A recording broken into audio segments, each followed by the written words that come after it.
Hi, I'm Ridhya Raj and welcome to my review of the Red Cross Letters, and this is by Rosalie Fox. Rosalie Fox is a South African author with a background in communication studies and creative writing. She's published best-selling short stories under a different name and is an avid amateur photographer and aviation geek. The Red Cross Letters is the third novel in her Birds of War series. Now, it's also important to remember that while this is book 3, you can read all of them as standalone novels. Let's run through the synopsis. While Richard Norwood gets in a deadly dogfight with an Italian boy over Egypt and has to parachute out, he doesn't expect it to define the rest of his life. It's war. Kill or be killed.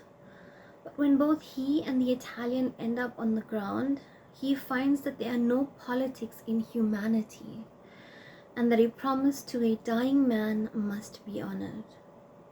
The promise turns into a letter to Vittoria Martinelli, a nurse in the American Red Cross.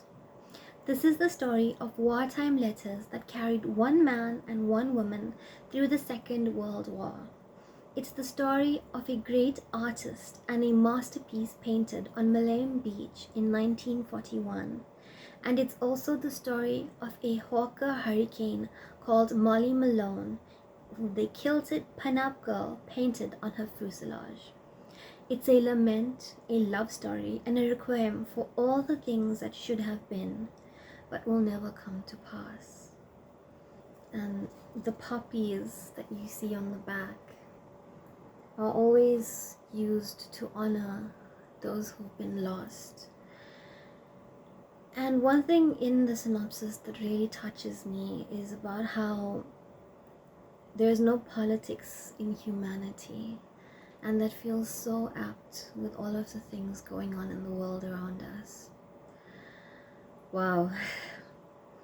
It really runs through so many emotions, and talk of how wartime shows both the worst and the best in people. I want to share a little bit of what was one of the letters that touched me while I was reading this.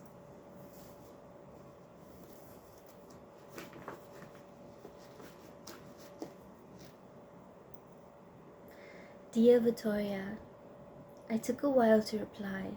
I'm sorry. Things were a little chaotic. We got moved around again a couple of times, and I was waiting for the pictures. I couldn't get them developed myself and had to rely on a favor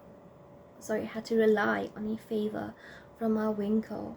But he managed it, and by now you will probably have looked at them already. That's me on the airplane wing. Did I do a decent job on the description? I won't be offended if you violently disagree on the good-looking part. It's not something I could give a hoot about.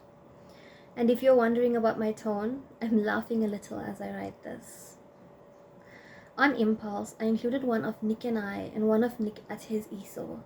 His own family doesn't care anything about his artistry, and somehow I find myself feeling someone else than his squadron mates should see him. The artist in the desert war, losing himself in his paint. And it talks about how these are the everyday things, the everyday aspects, and people who are more than simply soldiers. So if you are one who misses the bygone era of written letters, I think that you would definitely enjoy this. So if you'd like to read this title and more by South African authors, you can head over to Willow Trading and add to cart.